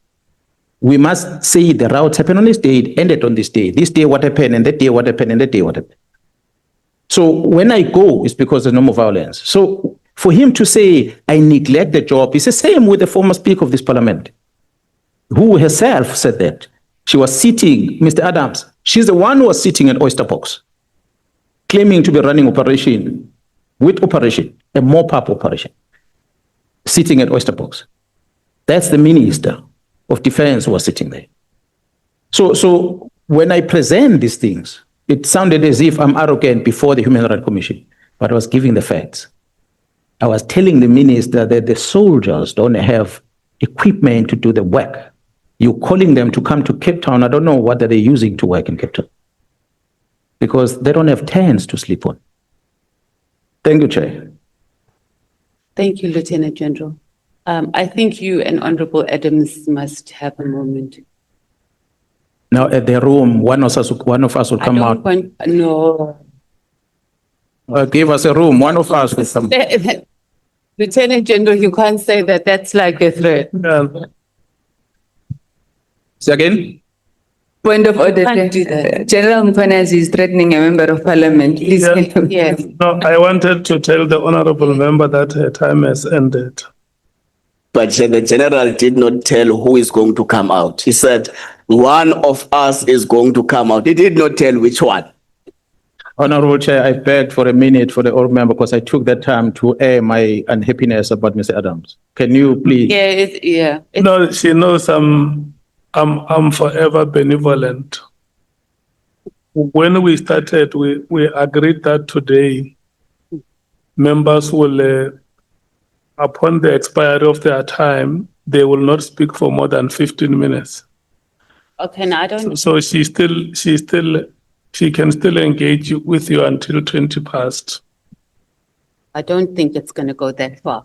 I just wanted us to go to the issue of the kidnapping case. You said there was a private investigator. Do you have know the name of the private investigator that's linked to Sabia and Khan? I'll get you, honorable member. I don't have his details here, but I'm going to get the team to send it to me. Okay, thank you. And then I also just wasn't clear, and I might have missed it. You said that the investigation was messed up, and that's why the charges were withdrawn or the case was closed. So on which side? Was it the prosecutors or was it the investigators in SAPS that messed up the case? I didn't understand what you were saying. And I think you also mentioned that there were some processes that were being taken against those who messed up the case. Yeah, well, I said earlier, honorable member, that investigations are run by DPCI. So I was not privy to the docket, the details of it. But what I know is that the DPP in KZN wrote and they nullified to prosecute. From what I gather is that the nullification of prosecution is not because the crime was not committed, but the nullification of the investigation is the method that were used in the investigation. For one of the things that I hear that might have been an issue is that this Mlotshwa, who had ran allegedly with a suspect to Mozambique, how he was brought back in. Yes, on paper, Home Affairs and everything, temporal passport to come in. However, the team was waiting for him at the border. So when he landed, they took him. So which means it was a way of bringing him in, but without using their courts processes in Mozambique. I suspect it's things like those that were technicalities that led into a throwaway case. Not to say the crime was not committed, not to say those people that were arrested were not good, correct suspects that should have been arrested. But again, it's me talking from what verbally I was hearing from the DPP. information But what was written down as a complaint was sent to via NDPP to DPCI. And I'm told there's a disciplinary case that is running currently against those members that were involved in that investigation. Okay, that's what I just wanted clarity on. So as a committee chair, if we can write both to the DPP and also to the DPCI to ask and give us details. The evidence leaders are not even listening. Our legal team is on the phone. So we can just write and get information and clarity about the case because the testimony we had here was quite long and detailed. So it's going to help us in our deliberations. Lieutenant General Sentamule. So her CV that she presented to the committee was very impressive, Lieutenant General. And personally, I was very impressed. I think I even got teary at some point. So what is not impressive in your opinion about her CV or her experience with starting in State Security Agency and then in SAPS? I have not scrutinized the CV, honorable member, but I believe that in a career in the organization might be impressive to some degree. However, one moving within the ranks in the police and the place where you're working, you have to go back and ask the credentials of the person. So for Mkhwanazi to wake up the next day and become the head of investigation, and he has never ran investigations in the past, there's always going to be a question mark. But again, management experience might cover that, might make up for that. So I do not know what her CV entails between the period when she joined the police up until now. But I like to believe the training, maybe the exposure of where she has gone to, a type of work that she was part of and leadership might have qualified her to be in that position, which means it might be an impressive CV. So I won't dispute that. I will not dispute that. But it's a person that on paper looks something else, but the behavior is something else. So you were talking about her behavior. We did, while she was here and giving her testimony, we did have a conversation with some of the colleagues that we felt that she managed us quite well. And she pretty much agreed. So she was not defensive about anything. She pretty much agreed with issues that we raised, particularly that she failed in her responsibilities for not being able. How do you not know who Kat Nhlanhla is and you, the deputy, deputy commissioner, etc. But she just kept saying she should know better. But having said that, you saying that the way she carried herself or her performance in her job, you removed her or you transferred her when you were acting national commissioner out of crime intelligence. Why? I've said it before, the abuse of the secret funders account and the resources of crime intelligence for personal use. So so she was just transferred. Was there any DC processes or anything that you instigated? Investigation were being conducted. Investigations that I did not see the end of it because Gerald Pierre came in. So up to now, there hasn't been, from what you know. So Well, when you transferred her, Lieutenant General, did you also instigate an investigation? That's correct. Into that, and then you left, and you don't know whether that continued or not. She went through the ranks more. I like to believe that some of these investigations were stalled. One of them was Moodley. We had removed Moodley from crime intelligence. We've launched an investigation, but after we were gone, he was back at crime intelligence. So I think also as a committee, we should also write to find out what happened to those, particularly with Lieutenant General Sentimule. What happened to those processes? I think we're about to wrap up. Just about the criminal case that you said that you opened based on the affidavit that you received from the National Commissioner, and the main charge was defeating the ends of justice. And then you further stated that in your complaint in the matter that the investigation has been conducted by detectives in KZN, and that key statements, including from Lieutenant General Sabia, have not yet been obtained. That's what you told us the last time you appeared before us. Do you still maintain that there's sufficient evidence to support your case, and what's the current status of that investigation? Well, I can't talk about the investigation. As I said, honorable member, that I'm a complainant. So I gave my statement and I provided whatever supporting information to the team. The information last that I was informed about was that they were able to retrieve the information that were deleted by both the ministers and the chief of staff from their equipment that was seized from them. So they were able to retrieve that, and then they did the analysis on that. So that's why they could highlight me some of the things that they picked up on. Okay, so that's what you spoke about earlier. And then just to conclude, you, in your statement to us, you indicated, you spoke about the judiciary. And so far in our proceedings, we haven't had any evidence that has been led by any of the witnesses that speaks to systemic. I mean, we know that, we say, yeah, the judiciary is corrupt, NPA is corrupt, whatever, but we haven't had any witnesses that has come here that speaks to the systemic corruption that is within the judiciary. Have we missed something? No, but remember, I think it's because it has not been interrogated as much. In a court process, you will have a complainant and the prosecutor and the accused on the other side with his lawyers, and there's going to be questioning that are done, systematic in that fashion.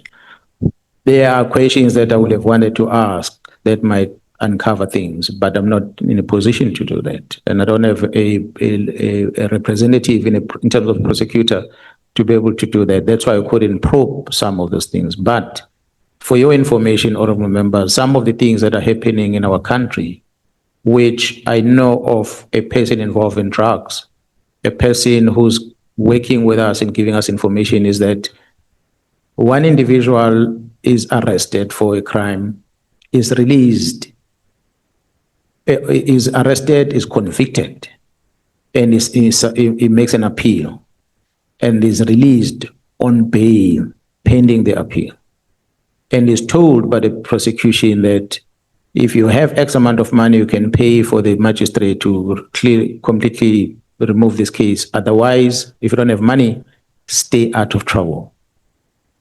Otherwise, we will not call you back to court. The person is out pending an appeal. There are thousands of them that are released like that, and they never get invited again to come back to court. So this is a person who's close to Nhlanhla, who's released like that. So how would So you? it's a collusion that we get between the police officials, the prosecution, and some of the presiding officers. And this is across the board. But in this case of these drug investigations that were happening, there are only a few presiding officers that were picked up that participated in enabling this thing to happen. So how would you guide us in terms of us doing, or as we are about to conclude our investigations in that regard into the judiciary? Because we haven't touched heavily on that at all.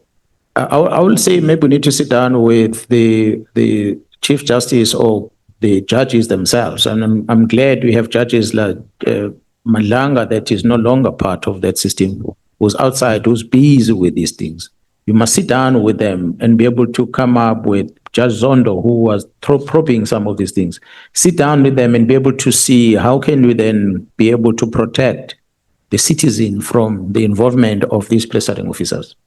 Honorable members, when you have the powers given to a presiding officer, although the members will argue, the SC will argue, but when the presiding officer is given powers to grant bail, one presiding officer says, I'm not giving you bail because you were convicted in a foreign country after you misrepresented yourself. You were convicted for a crime of drugs. You misrepresented yourself by giving a false particulars. You left the country illegally for that matter. He was convicted. So which means you are a flight risk. You've proven that you have left South Africa to go to another country in the first instance. I'm not granting you bail. The cases you are facing are serious cases of murder and the likes. So I'm not granting a bail. But this person then goes into the higher court. And the higher court grants bail regardless of those conditions. Regardless of those conditions. And it still says, you're free. So a person is given bail of 100,000 rand. He gets arrested again. While he's arrested, he's arrested for triple murder this time around. The first one was murder. Now it's triple murder. He's taken to court. Another judge comes and say, yeah, well, yes, you're on bail, but we're happy with you outside.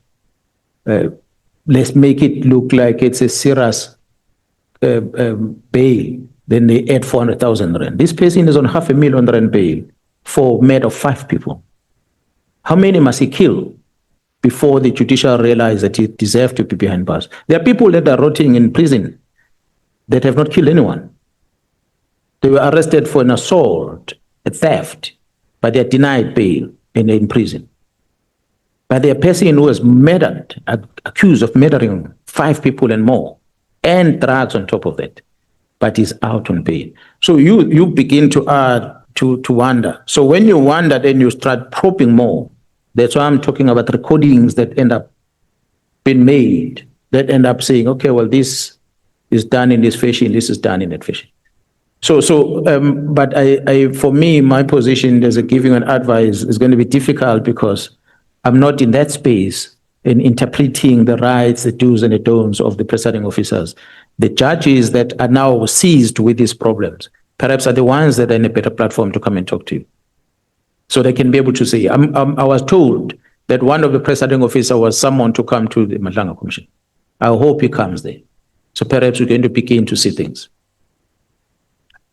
Okay, thank you, Lieutenant General. I think something the committee that we could also do is maybe write to the Justice Minister and get information about bail that has been granted over the last 5 years on Schedule 5 crimes so we can sort of investigate a pattern and who were the judges or the magistrates involved in that, and maybe a pattern will emerge, but it's something we should have done much sooner, but it could help us during deliberations. And just lastly, Lieutenant General, in the words of my honorable souls and what you have concurred, that you also have holes. You haven't told us what your holes are. Are you going to share it with the country? Well, I'm not a perfect person. I don't know what Honorable Souls when he talks about holes. And my understanding on his terminology means that everyone has got shortcomings one way or another. Nobody's perfect in this world. So there might be things that I might do as a police officer in my line of work that are wrong in law, that are wrong in front of the eyes of the public, but I still do them. If such I'm told about, I will acknowledge that, okay, well, I shouldn't have done that, I should not have done that. Does not necessarily mean that. Has anybody told you that you've done things that are wrong or you should have done better and that you've reflected on and you agree with? Well, I will be reprimanded at home, my wife will reprimand of things, and I'll reflect on my own and say, yeah, no, I was wrong in doing this. Even But at you're work, avoiding the actual question in relation even the to work, your job. you know, even at the workplace. Thank you so much. Oh, you see how Can we Even the- get, you're going to next, appeal for another minute for me, Lieutenant. we must be, Joking. Thank you. we Vida. must be consistent, honorable members. Mkhwanazi.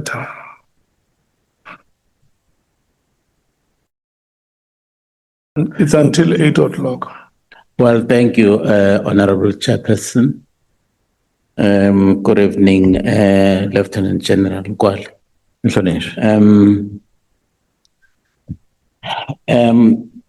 I'm going to invite you to just travel with me through the Paul O'Sullivan testimony. On paragraph 56 of his testimony, he's actually alleging that at the root of all the what he calls evil in SAPS, which actually has brought all of us here, has to do with the activities of crime intelligence. And he actually says that the main issue in crime intelligence has to do with the control of the slush fund. Would you agree with that assessment? Partially. I will agree partially, Honorable Member, because at crime intelligence is not only about the money.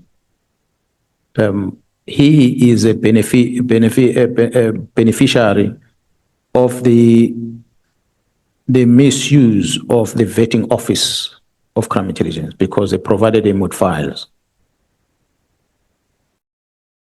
So crime intelligence, we have those two areas, and there's organized crime that's running in the country where the investigators are heavily involved in a way because they're carrying dockets.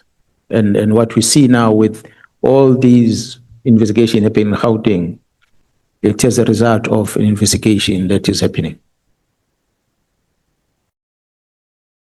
Thank you, General. In paragraph 92, is actually saying that your statement was the product of a joint effort between you and the National Commissioner, where you met somewhere in Pretoria a day or two before the 6th of July to actually put the final touches on your statement.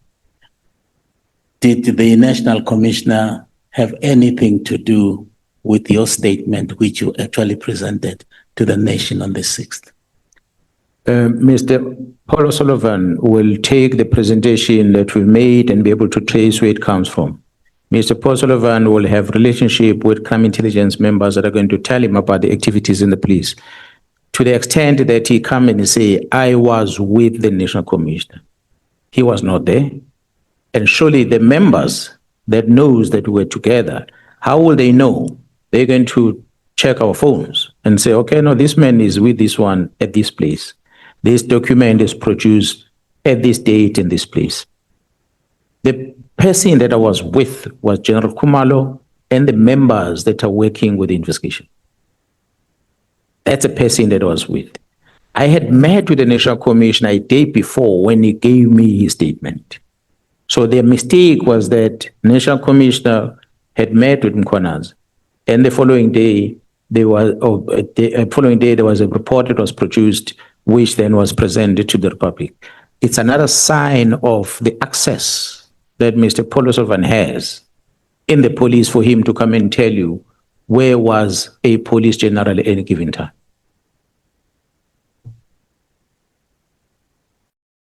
General,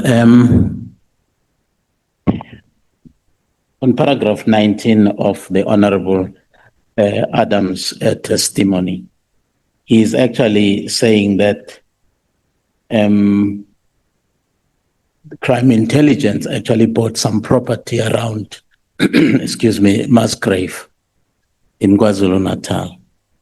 And he is actually vehemently arguing that crime intelligence had no business to actually acquire that kind of property, because in terms of the law, they're not allowed to buy property. Are you aware, do you know of any property belonging to crime intelligence somewhere around Musgrave in Durban? I do not know, Honourable Member. The property that I was briefed about, which crime intelligence were vacating from, was in Pinetown, an old dilapidated building. That's the only property that I was told. Again, not bought, but it was leased for them. They didn't buy it. But the properties that were bought by crime intelligence, I don't want to lie. As I said, I'm not at crime intelligence. For Mr. Paul O'Sullivan to even know about things like that, it just shows again the access that he has. Well, thank you, General. On paragraph 23 of Honorable Adams' statement,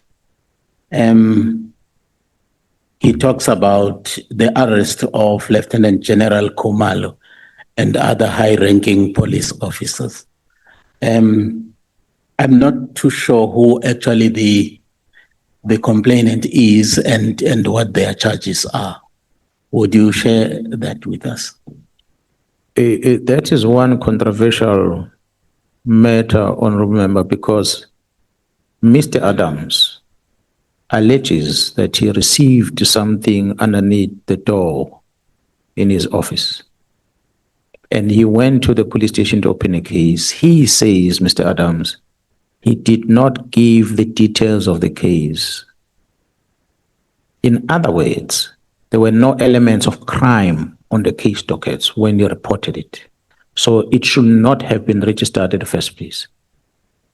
He claims that General Lincoln, the late, warned him that this matter is not going to be attended to in Cape Town. And then he flies to Pretoria. He flies to Joburg. And he lands in Joburg, goes to Orlando, and he opens other cases in Orlando. Same complaint. He thereafter writes to the Minister of Police and complain about both provinces interfering with his complaint. The Minister of Police then makes a reference of this complaint of Adams to IDEC through the Chief of Staff. IDEC received these complaints and they sit and do nothing about it. Until the day when General Khumalo and the team start searching Ket Nhlanhla and arresting Molefe on the 6th of December. Then IDEC springs into action. And they come in looking for these dockets. They go to Gauteng, they don't get them, they go to head office, Sintumula gives it to them. But fast forward, in June 2025, 6-7 months later, they register a case in Brooklyn, IDEC, which a case that has got a complainant who's Mr. Adams, on the statement written in January, and then they arrested him. So then I wonder, the question is, what did IDEC do with these dockets that they picked up from Jarrison Tumut. They took them without the referral, but they took these documents. What did they do with them? And now there's another arrest on the side. So I like to believe that an arrest in court from the papers I've seen is as a result of the case open in Brooklyn and as a result of a complaint that came from Mr. Adams. But I'll invite these members to pay very close attention on that case. The outcome thereof, the beginning is the bail condition, and the judge has already made some pronouncement. The outcome thereof of that docket, we can reconvene again and say everything was above board in that case. I'll bet my money those members are going to be acquitted. Thank you, General. In paragraph 26, if I'm not mistaken, is actually that is Honorable Mr. Adams is accusing you of having lied under oath before this ad hoc committee. And if you like, I can actually read you the paragraph so that you understand the context where he's actually coming from. If you do not have the statement, his statement there, it's paragraph 25. And he says, General Mkhwanazi is an eloquent man. He is more charismatic than most. And the last time, or last line of defense for those who see the subs as their own ATM. He's now actually saying that you are the last line of defense for those who actually see the subs as their ATM. And he goes further to say, for those familiar with the facts of the matter, the show of force was a farce. As the most popular man in the country, he told lies that consumed the nation. And he goes on to say, both the press conference and his testimony at the ad hoc committee would have been dismissed in any civilized country by any civilized court. Yeah. That is on record here. Yes. I had said when I came here before that you must invite this Mr. Paul O'Sullivan to come here. Mr. Paul O'Sullivan has got too much power in this country. But I don't know who gave him these powers. That's why he can stand before this committee and walk out. Because of the powers that he has. Sorry, General, this is Honorable Adams saying this. Oh, is it? Oh, yes. Yes, I'm reading from his. It's from Mr. Adams. Yeah, well, somebody says must give us a room. Honorable Chair and members, I was watching Mr. Adams when he was testifying here. When he's asked to state something, whether is it fact or not, he doesn't want to. He wants to explain. That's why I'm even drawing your attention that the man sits here and he says, I was wrong about Khumalo on July unrest. And I come back, no, I was not wrong, I was right. So how can you be? This is a sign, Honorable Chair and members, that school is very important. You have to learn to read. If you don't read, you miss things. That's very critical. So everything written in that statement is his own mind. That's what he thinks about. It's not the things that he knows as facts. He says that him and his wife were discussing and said the only reason for this press conference is this. He made a conclusion already. I'm glad he's not sitting amongst you here to ask questions to the witnesses that are coming here, because he already prejudged that which happened on the 6th of July as a member of parliament. School again. Thank you, Nkwali, General. The PKTT, Honorable Adams actually told us here that the PKTT actually lives a luxurious life, and they are accommodated in 6-star hotel. I've never seen a 6-star hotel, but that was actually said here and is on record. Why I'm interested in that is that this is on record. If we leave it unchallenged, then it's going to go on as it is. So is the PKTT living in luxurious hotels, 6-star hotels? Are they living a lavish life, as it was actually alleged before us here? Honorable Chair and members, Mr. Adams, what he presented there before this committee was false. The record speaks for themselves. The CFO of the South African Police Service came here and presented before this committee that the PKTT were the least expensive task team in existence. They never slept in any 6-star hotel, neither at Oyster Box.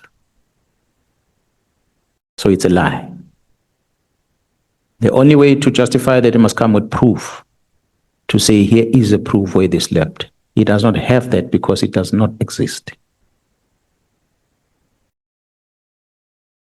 Thanks, General.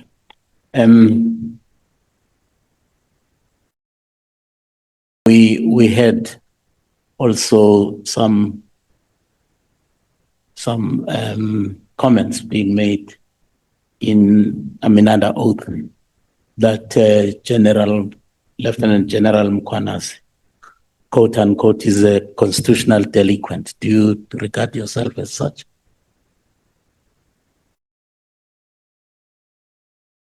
There's been many allegations, honorable members, about General Mkhwanazi, that to date, I've never been someone to appear anyway to come and give my account of things against the allegations made.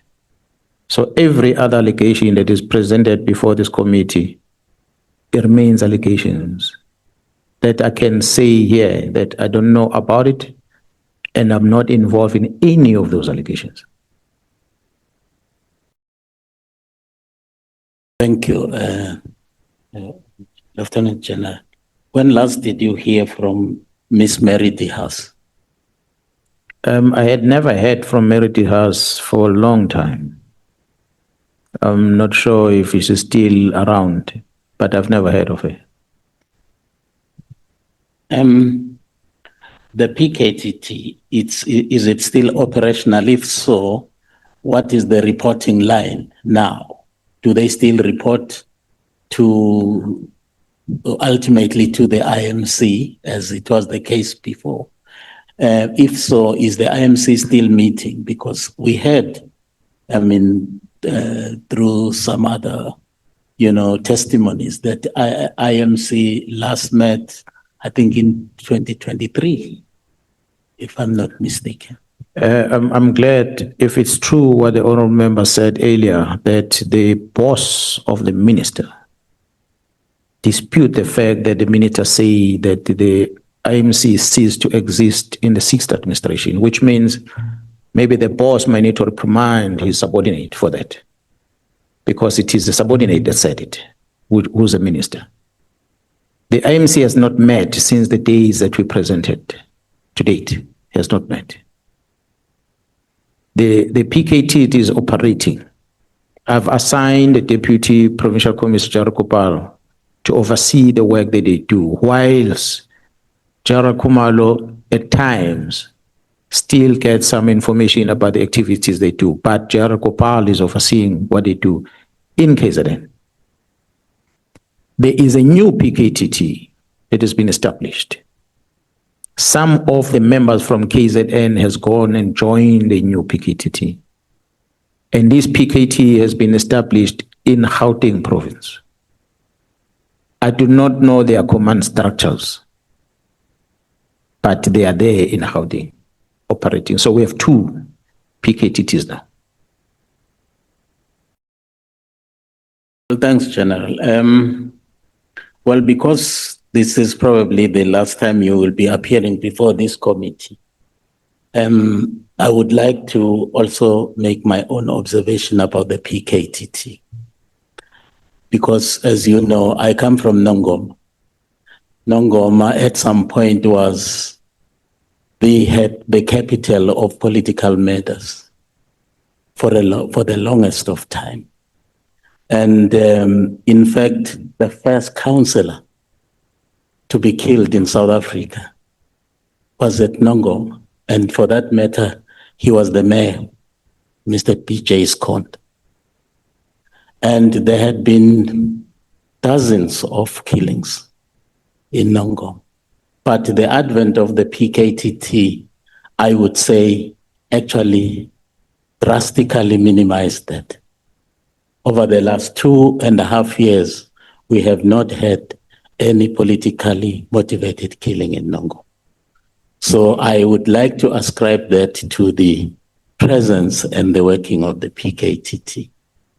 So that therefore anyone who has any kind of doubts about the effectiveness of the operations of the PKTT, I would invite him to come with me to Nongoma so that I am able to pinpoint the cases where the PKTT had been able to actually make some breakthroughs. And secondly, you know, as I do, General, that we've been actually sitting with what you would call faction fights in Nongoma. There was a time when the two of us